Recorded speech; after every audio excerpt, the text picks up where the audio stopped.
ஹரே கிருஷ்ண பக்தர்களே, அறிவின் அரசன் பாகம் 28 அத்தியாயம் 7 குருவில் நம்பிக்கையும் கிருஷ்ணருக்கு சரணடைதலுமாக அறிவு. அதன் தொடர்ச்சி.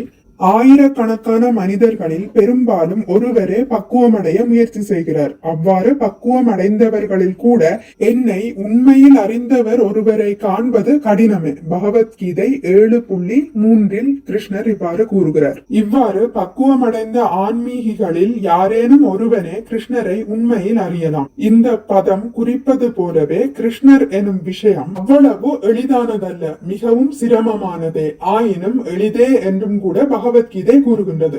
பக்தியாமாம் அபிஜானாதி யாவன் யஸ்யாஸ்மி தத்வதஹ ததோ மாம் தத்வதோ ஞாத்வா விஷதே ததனந்தரம். பரமபுருஷரை அவர் உள்ளபடி பக்தி தொண்டால் மட்டுமே ஒருவன் அறிய இயலும். அத்தகு பக்தியால் ஒருவன் பரமபுருஷனின் முழு உணர்வில் இருக்கும் போது அவன் இறைவனின் நாட்டுக்குள் புகலாம். பகவத்கீதை 18.55. பக்தி தொண்டு முறையை நாம் ஏற்றுக்கொண்டால் கிருஷ்ணரை நம்மால் மிக எளிதாக புரிந்து கொள்ள முடியும். இதன் மூலம் கிருஷ்ண விஞ்ஞானத்தை நன்றாக உணர்ந்து கொண்டு நாம் ஆன்மீக நாட்டிற்குள் புக தகுதி அடையலாம். பற்பல பிறவிகளுக்கு பின் இறுதியில் கிருஷ்ணரிடமே சரணடைந்தாக வேண்டும் என்று பகவத்கீதை கூறுகிறது. ஆகையால் கிருஷ்ணரிடம் ஏன் உடனேயே சரணடைய கூடாது? பற்பல பிறவிகள் ஏன் காத்திருக்க வேண்டும்? சரணாகதியே முழுமையின் இறுதி நிலையானால் இந்த பக்குவத்தை உடனேயே ஏன் ஏற்றுக்கொள்ள கூடாது? பொதுவாக மக்கள் சந்தேகிகளாக இருக்கிறார்கள் என்பதே பதில். கிருஷ்ண உணர்வை ஒரு நொடியிலும் அடையலாம், அல்லது 1000 பிறவிகள் மரணங்களுக்கு பின்னும் கூட அடையாமலும் இருக்கலாம். வேண்டுமானால் கிருஷ்ணரை சரணடைந்து மகாத்மாக்களாக நாம் ஆகலாம். ஆனால் கிருஷ்ணர் தான் உண்மையில் பரமனா இல்லையா என்ற சந்தேகங்கள் நமக்கு இருப்பதால் நூல்களை படித்தறிந்து இந்த சந்தேகங்களை எல்லாம் நாம் விலக்கிக் கொள்ள வேண்டியிருக்கிறது. தக்க குருவின் வழிநடத்தலின் கீழ் பகவத்கீதையை கற்பதனால் இந்த ஐயங்களை தீர்த்து நாம் நிச்சயமான முன்னேற்றத்தை அடைய முடியும். ஞான நெருப்பே எல்லா ஐயங்களையும் பலநோக்கு கருமங்களையும் பொசுக்க கூடியது. உண்மையினை உள்ளபடியே கண்ட ஒருவரிடமிருந்து உண்மையை கேட்டறிவதன் பலன்களை பற்றி கீழ்கண்ட விவரங்களை ஸ்ரீகிருஷ்ணர் விவரிக்கின்றார்.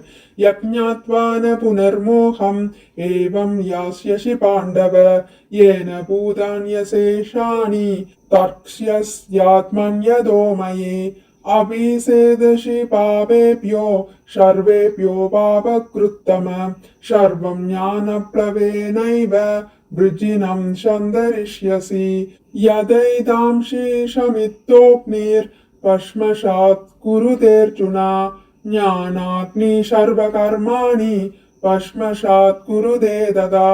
மேலும் இவ்வாறு நீ உண்மையை கற்றதும் எல்லா உயிர்களும் எனது அங்க உறுப்புகளே என்றும் அவை என்னில் உள்ளவை என்னுடையவை என்றும் நீ அறிவாய்.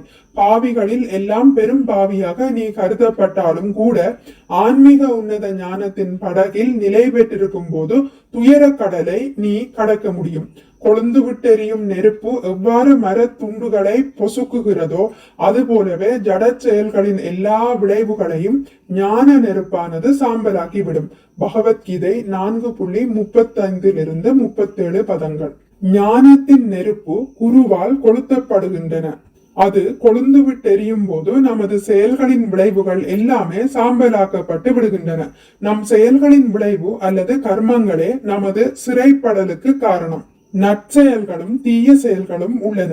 இப்பதத்தில் சர்வ கர்மாணி என்பது இரண்டையுமே குறிக்கின்றது. ஜட சிறையினின்றும் விடுதலை பெறவிருக்கும் ஒருவனுக்கு நற்செயல்கள் தீய செயல்கள் இரண்டின் விளைவுகளுமே இழப்பை உண்டாக்க கூடியவையே. நாம் நற்குணத்தில் அதாவது சத்வகுணத்தில் நிலை பெற்றவராயின் இவ்வுலகில் நல்ல செயல்களை செய்வதில் மிக்க பற்றுடையவர்களாக இருக்கிறோம். ஆணவம், அறியாமை, ரஜஸ், தமஸ் இந்த குணங்களில் இருந்தால் ரஜஸ், தமஸ் இவற்றில் ஆழ்ந்து நாம் தீய செயல்களை செய்கிறோம். ஆனால் கிருஷ்ண உணர்வுடையவர்களாக ஆக போகிறவர்களுக்கோ நல்ல செயல் தீய செயல் இரண்டுக்குமே அவசியமில்லை.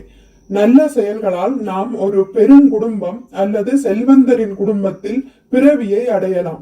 தீய செயல்களால் சீரழிந்த குடும்பங்களிலோ ஏன் மிருக இனத்தில் கூட பிறவி எடுக்க நேரிடலாம்.